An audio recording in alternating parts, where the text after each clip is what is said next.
என் அன்பு குழந்தையே, உனக்கான நல்ல விஷயங்களை செய்து கொடுப்பதற்காகவே இன்று உன் தாயானவள் உன்னை தேடி வந்திருக்கின்றேன். என் பிள்ளையே, நான் சொல்கின்ற விஷயத்தை நீ கவனமாக கேட்க வேண்டும். ஏனென்றால் இன்று நான் உனக்கு சொல்லக்கூடிய விஷயம் மிகவும் முக்கியமான ஒரு விஷயம். அதனை கேட்டால் நீயே மிகவும் வேதனைப்படுவாய். என் தங்கமே, இந்த அம்மாவினை நீ கண்டும் காணாமல் சென்று விடாதே. உன் உயிருக்கு நிகரான உறவு உன்னை தேடி வரப்போகின்றார் என்பது இன்று நான் உனக்கு சொல்லக்கூடிய மிக முக்கியமான விஷயம். நீ எதற்கும் இனி கலங்கி நிற்க வேண்டிய அவசியம் கிடையாது. நீ அழுது புலம்பிக் கொண்டிருந்த நாட்கள் எல்லாம் சென்று விட்டது.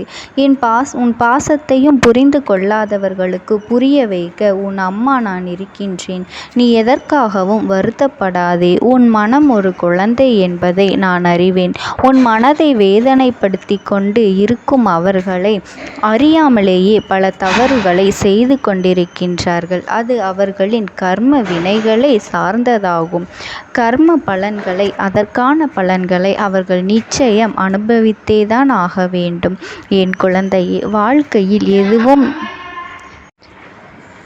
குழந்தையே, வாழ்க்கையில் நிரந்தரம் என எதுவும் இல்லை என்பதை நன்கு உணர்ந்தவர் நீ. அப்படி இருக்கையில் ஏன் நடந்ததையும் விட்டு சென்றவர்களையும் நினைத்து நீ மிகவும் வேதனைப்பட்டு கொண்டிருக்கின்றாய்? உனக்கு துணையாக நான் என்றும் இருக்கும் பொழுது உனக்கு வேறு என்ன கவலை வாழ்க்கையில் வந்துவிட போகின்றது? வாழ்க்கை என்னும் படிக்கட்டுகளை நீ வாழ ஆசைப்பட்டாய். ஆனால் அவர்களோ உன்னை எட்டி உதைத்துவிட்டு சென்றவர்கள் என்று கண்கலங்குகின்றாய். இந்த அம்மா உன் வாழ்க்கையில் உள்ள துன்பங்களை எல்லாம் நீக்கிவிடுங்கள், என்னவரை என்னோடு சேர்த்து வையுங்கள் என்று, என் வாழ்க்கையில் ஒளியேற்றுங்கள் என்று நீ கேட்பது எனக்கு தெரிகின்றது. அனைத்தையும் உனக்கு புரிய வைப்பதற்காகவே உன் வேண்டுதல்களை எல்லாம் பலிக்கும். உன் கஷ்டங்களும் உன் இன்னல்களும் உன்னை விட்டு நீங்கும். உன் வாழ்க்கையே உன்னை வளமாகத்தான் பாடுபட்டு கொண்டிருக்கின்றேன். உன் கர்ம வினைகளை நான் நிச்சயமாக தரப்போகின்றேன். நீ நேசித்த உறவுடன் புதிய வாழ்க்கையை தொடங்கி வாழப்போகின்றாய்.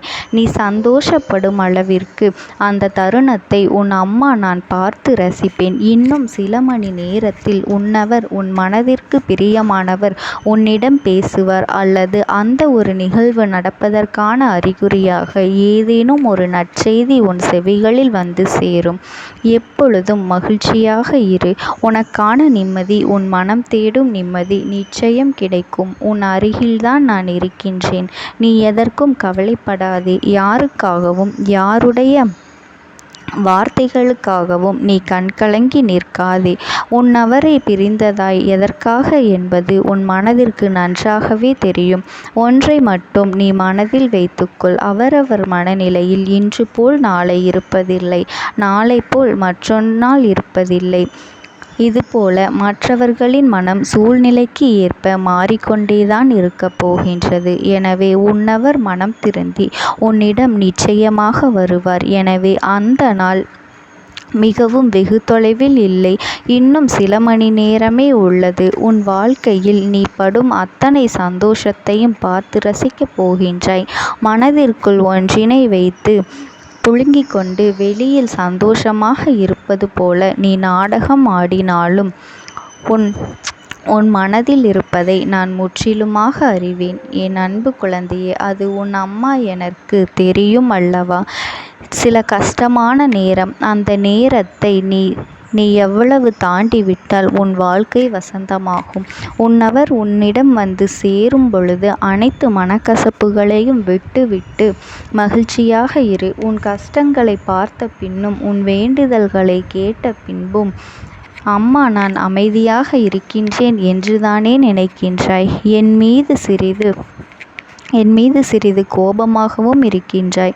இந்த நல்ல நாளில் உன்னை ஆட்டி படைக்க பிரச்சனைகள் எல்லாம் நீங்கி, உன் மனக்கவலை எல்லாம் போக்கி, உன் துன்பங்களிலிருந்து விலகப் போகின்றேன். உனது வாழ்க்கையில் பல பிரச்சனைகளை தீர்க்கத்தான் நான் அமைதியாக இருக்கின்றேன்.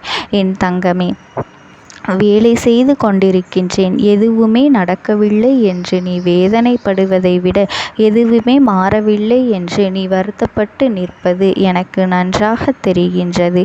இந்த விதியின் வசத்தால் உன்னுடைய புத்தியும் மனதும் வேறு வேறு யோசனையில் உன் மனம் சஞ்சலப்பட்டு கிடந்தது.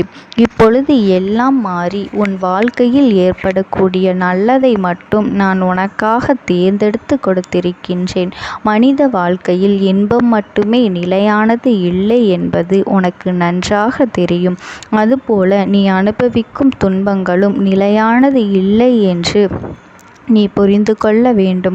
இன்றைய நிலை நிச்சயமாக மாறும். உன் அம்மாவின் மீது நீ வைத்திருக்கின்ற பக்திக்கும் நம்பிக்கைக்கும் இத்தனை நாளாக நல்லது நடக்கும் என்ற காத்திருப்பிற்கும் ஏற்ற நற்பலனை நீ அடைவாய்.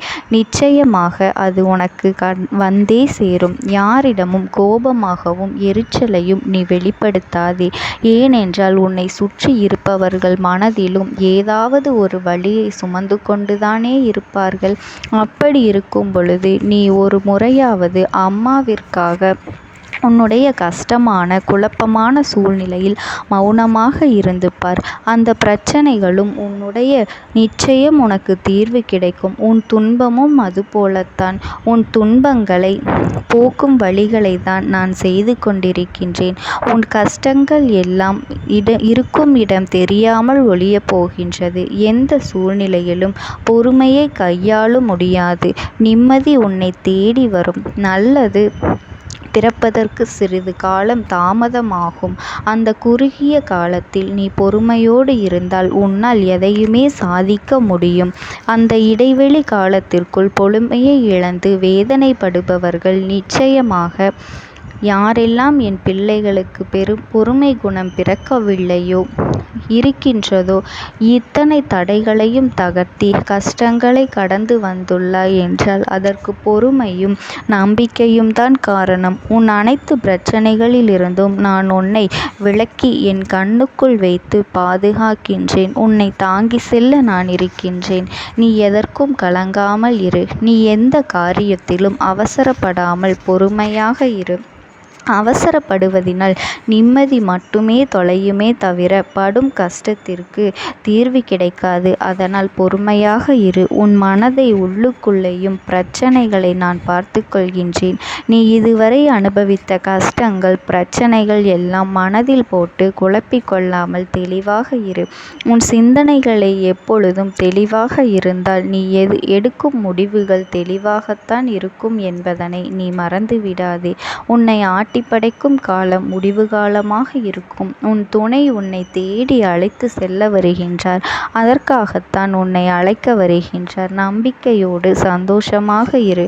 உனக்கு எப்பேற்பட்ட கஷ்டத்தை இருந்தாலும் இந்த தாயானவள் நான் துணையாக இருந்து உன்னை பாதுகாப்பேன்.